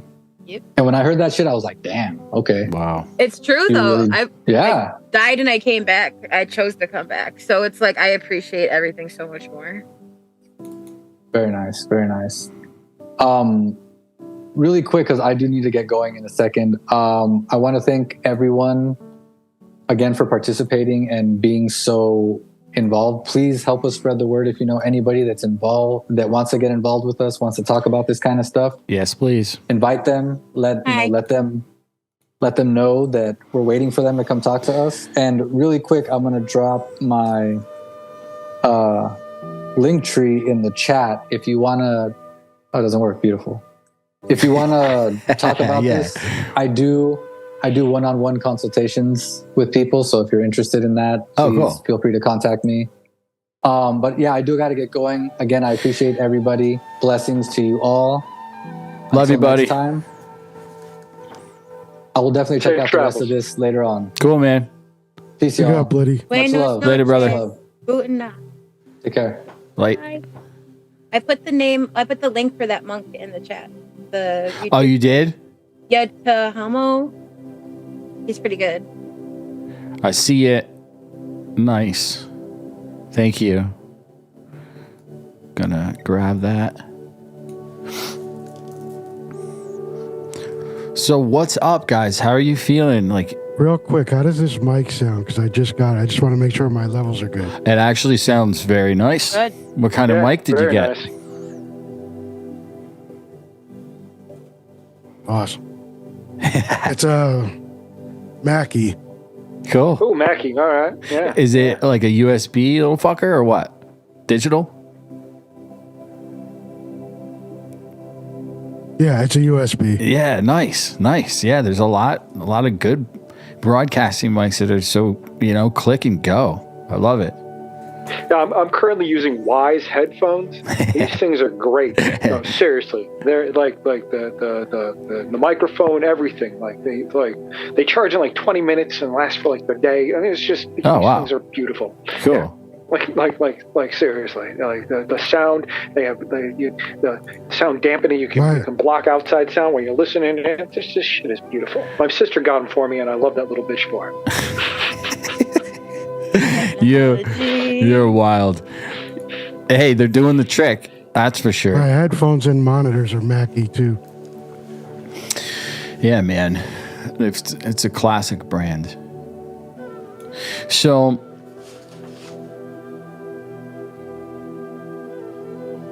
does anyone else have any thoughts on thoughts and how they might use this conscious process throughout their day?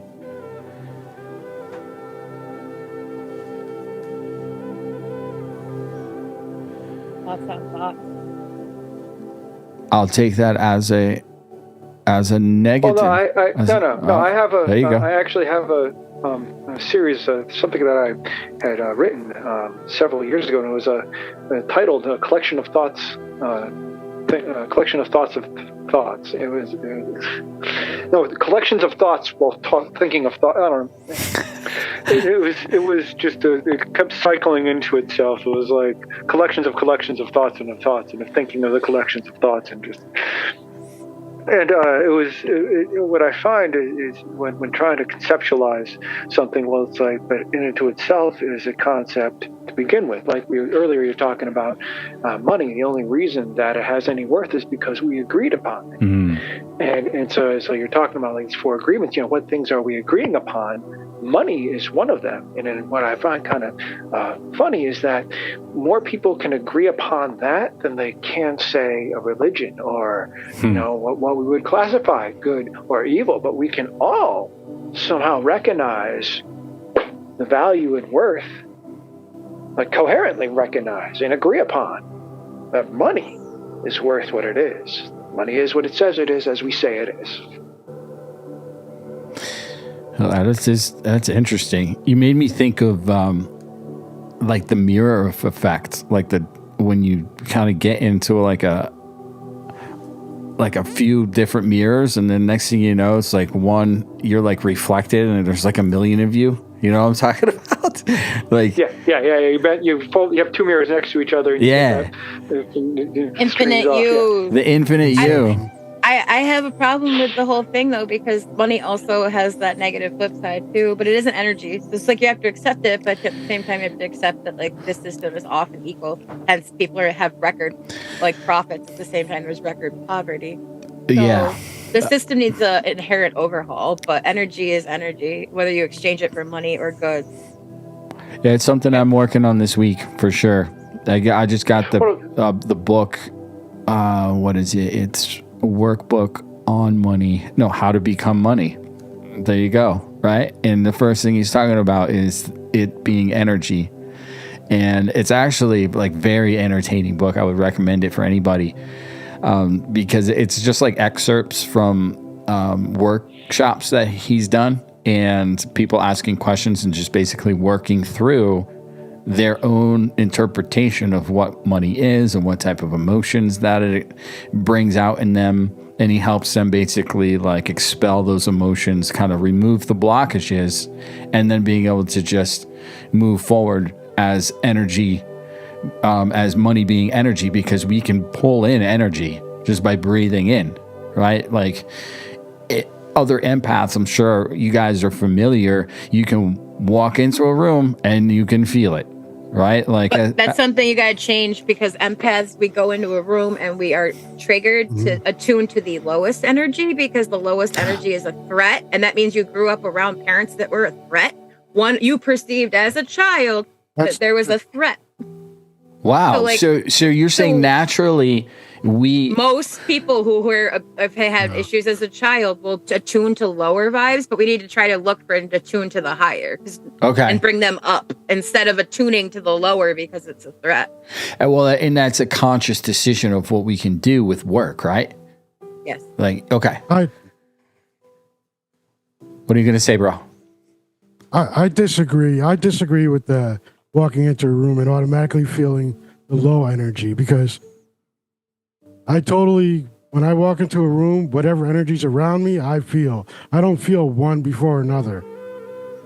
Okay, so me too, right? I'm gonna feel a kind of I'll like feel it. I can feel tell a within meeting soup, somebody. but when I attune, Like the I first 2 minutes, attune what kind and of I person you are. notice the threat before I notice who's the highest vibe. Yep. Only because it's a defense mechanism. Yep. You have to learn to acknowledge that feeling, but attune higher. Ash, does it come down to the That's premise what you're again? programmed to. But Program premise. That's what I was just gonna but say. most people, I'm saying, I've worked as an educator for over 2 decades, and I've just seen the pattern. how can you speak for most people, though? I'm not speaking for most people. Only certain people. I'm feel just like saying that it's a natural habit of a human to walk into a room who has been abused and who is empathic to make sure that they're aware of whoever is a lower that. You're vibe. speaking for most people saying No, that, though. I'm not. I'm saying I've seen it a lot in my encounters with people and humans, thousands and hundreds and bajillions of them.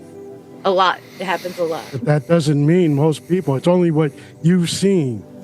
That's what I've I'm trying seen to a say. lot. That's what I'm trying to say. I've seen a lot. Well, and it makes sense if you have a premise. I've seen a lot too. But if you have a believe it. background. I don't see it the way you do. Yeah, no, that's fine. It's Yeah. okay to have a different opinion. I just have a lot of experience in this, and I've worked with a lot of different people, and I've just seen it on repeat. Yeah, and could you be working with a lot of a similar? Yes and no. People. I've worked with all different types of people and all different backgrounds. There's a refugee haven city I worked in for 6 years, and there's kids from all over the globe.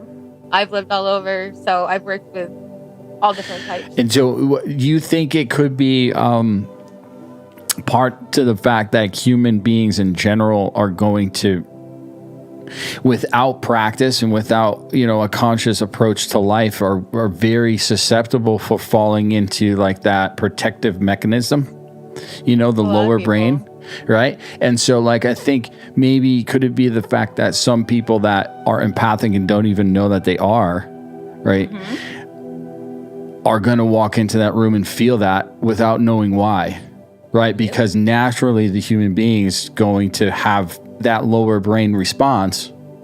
And it's until we kind of are aware of our ability where we're able to kind of... It's the same as people who physiologically get like ill by going into a place like Walmart. But like, and that happens. A lot of people don't realize that. They're like, oh, I hate going in there. They get angry or they start snapping because it's an energetic, it has a vibe. It's not always positive. Yeah. And some people don't even because they're know. manifesting that energy by feeling like that. They could be, but they've done studies that certain lighting and certain environments impacts. Yeah, humans. lighting could totally. Lighting, moods. music choice, colors Yep. affects us. Yeah. And there's got to be a lot of people that are just in the process all of of that, in my opinion, is programming. Well, yeah, it is for sure. That's right. It's the pre-programming and programming of our being.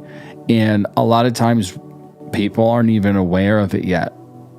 Right? Like they're just kind of like feeling it and kind of not even knowing why, So I think once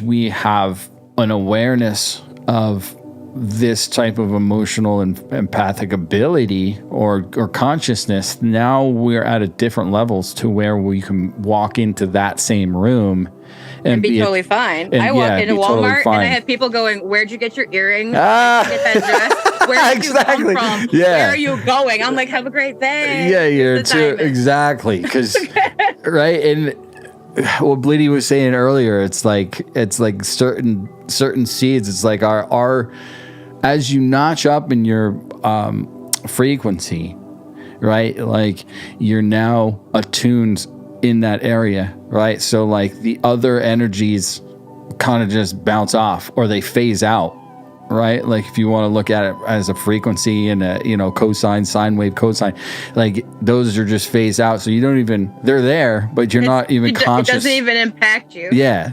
Yeah. So, Soul Rebel, you're definitely like you're at the higher level. That's awesome, right? You're able to walk into a room because rooms are going to be full of all sorts of soup. I love how you put it, soup. It is a soup. It's a stew, but that's cool. Like you're consciously like there, so you're able to walk into that same room and feel a different vibe.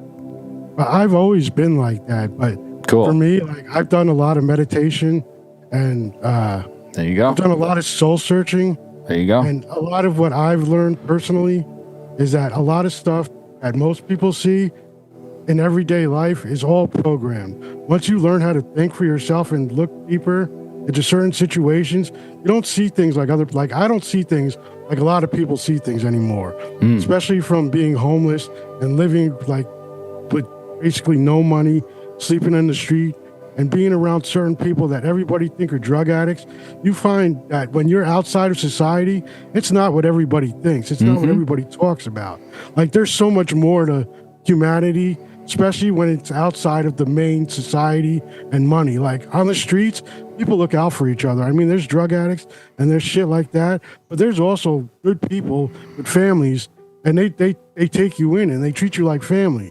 Like it's I love can it. attest to that. I love it. I was homeless in San Diego for a while, and I got in tight with this Jesse. He was a Korean War veteran stuck in a wheelchair, and someone tried pushing him out of the way one day, and I stood up and I fought for the guy. I didn't even know him, but having been in a wheelchair myself, I was just like, no, what are you doing? And he and I just kind of bonded after that fact, and we started working together. At one point, I had a seizure, and he went and found some weed for me. Like I used to go and walk to the liquor store for him and get him a 8 of like some Jack or something. And I'd bring it back and he let me keep the change. And I was like, buying cigarettes and I was doing like 4 or 5 times a day getting him like his whiskey. So I was, it was kind of working out, but we were looking out for each other. And that's what I'm saying. Like on the street, people look out for each other. Like even if it's unhealthy things or like whatever it is, like if you connect with somebody, no matter what reason, or somebody, you see something happening, like before I was homeless and I saw something happening, like somebody hitting his girl or something, I just walk by. I wouldn't pay attention to it. But once you're on the street and you're around that shit all the time, and you can actually do something about it, and it makes you feel it makes you feel better to help somebody else out that you don't need to, but you can. Okay. It's like, because you would like the same help yourself. Exactly. All right, guys. So I'll ask you both this question. Like living on the street and experiencing different things, did that change the way you think about life? Absolutely. And then did that end up, giving you a better perspective and were you able to think yourself into a better feeling life from there? I wouldn't say thinking a better life, but it definitely gave me the motivation Okay. to do what I wanted to do. Okay. Not do what other people expected or wanted me to do. Okay. I had the same viewpoint on myself, but I definitely learned homelessness is actually a far larger, Yes, massive it's a bigger problem problem. in California. I was in homeless California, too, it's bad. whoa. And down Really south. bad. Down south. Anywhere like south of Maryland. It's sad. It's really sad. I've been homeless in New Jersey, Virginia, California, Montana. I've been homeless in a bunch of different places. I'm lucky enough not to be homeless now.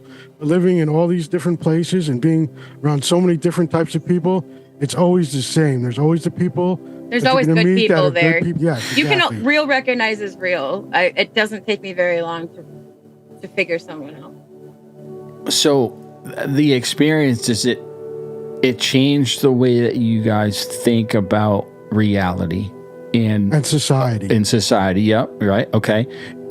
Does that help lead you to be a happier person? For me personally, yeah. Okay. Awesome. Seeing what I would have expected to be more because what we're shown in the media and what we're told and what we see in our newspapers and our movies and our TV shows, it gets you thinking of a completely different idea and mentality of what it is to be homeless and what brought them to be in that place, and we're always they must have made mistakes. Finger. They must have done. Everybody's they must have done something wrong.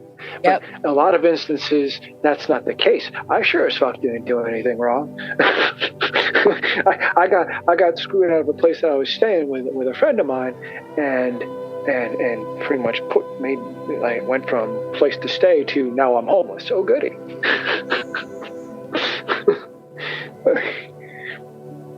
I had started seizing up in front of them a couple times, and they were helping me out with a place to stay while I was getting myself settled. So I had helped him out for a place to stay for well over 9 months after I moved to Chicago. And he told me if I ever needed a place, I'd be able to go and stay with him. And he was out in San Diego. And next thing I know, he's running off to Tijuana to marry some chick, and I'm fucking fucked. It was an adventure.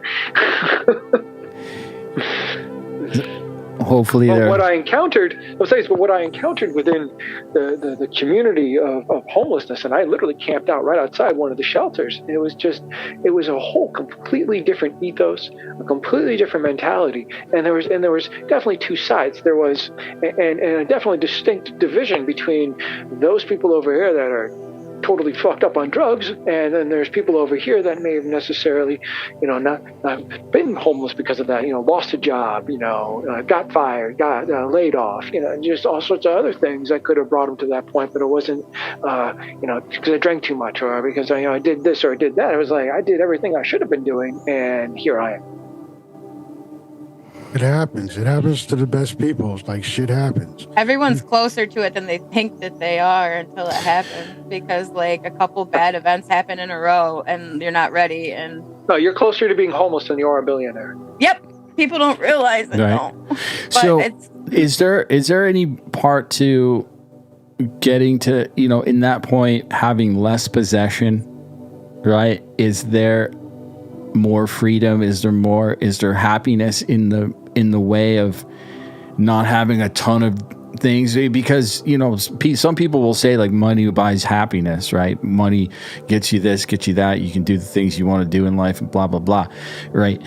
But other people will say the minimal life is where the true happiness is. And is there any relation there? I can say yes, because it taught me how to live with less. Like I was spoiled as a kid. I always had what I wanted. Okay. When I was raised in New Jersey, so I would go to New York and I'd see people on the streets and I'd be like, hey, bum, get a job, shit like that. And then when I actually experienced it, it totally changed my way of thinking. Like I saw things that I would never see if I was not in that situation. And it taught me how to live with less and be around people more and experience nature more. Because when I was homeless in North California, I was in this town called Redding. It's it's known for a lot of meth, but there's also a lot of green and like streams and like beautiful scenery out there. Like, and when I was homeless and the people that I was hanging around with, we would go to like creeks, go swimming, all this, like so much stuff that I wouldn't normally do if I was working a day job. And we would do it every day. We would just go and do what we wanted. And just the invigoration and the way it made me like feel just like out there doing what I wanted to do without these laws and freedom. Okay, so do you feel more attached to like universal mind, right? And flow in that state? Yes. Yes. Definitely. Like when I would look, okay. I smoke weed too. So I would be stoned and I'd be out there in nature. And I totally felt it a lot more than living in a house. Like I felt connected. I appreciate it. I have friends who didn't even like camping or nature until they had kids, and now they appreciate it. It's really fun watching them. Like a friend who like through their 20s was like at a bar or a party or playing a video game, like running around and identifying all the trees and telling me. So it's been a lot of fun watching my friends grow into nature. Cool. Master Bass Windu, says, "Ha ha, it's where I live now." That's great. That's funny. All right. Big up. Small man. world. Yeah, big up. DJ Reacts, much love. Huge respect to you, bro. Good to see you. I'm feeling you, man. You gotta love family.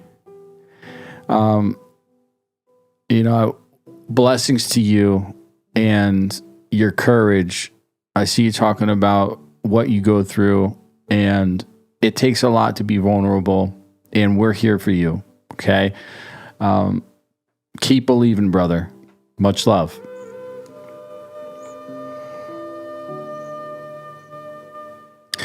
So, guys, I want to thank everyone again. I'm gonna call it here. This was an amazing show. Next week, we're gonna have our third episode of The Observer Effect, and that's gonna be on words, what we choose to say, and I speak for myself and Blitty, we would love all you to join us again, be part of the sessions. Yes, definitely an excellent session, Master Bass Windu. Much love. For sure. I really appreciate having me on here. It was awesome. Hey, this is why we do it. We do this for the community, man. And gosh, it wouldn't be a community if it was just Blitty and I on here. It's just me and him, and I love him and everything. It'd be a small community. It would be it would be a community, but it would be different, And we do this to be part of something beyond ourselves, So again, thank you, everybody. Much love, and until next week. Thanks for hosting us, man. I appreciate it. Yeah, it's going to be 4 p.m. Pacific, 7 p.m. Eastern on Sunday evenings. I like it. I can do All right. Yeah. Love you guys. Lives next time. Take it easy. I'll be Easy. here next time. Cool. Bye.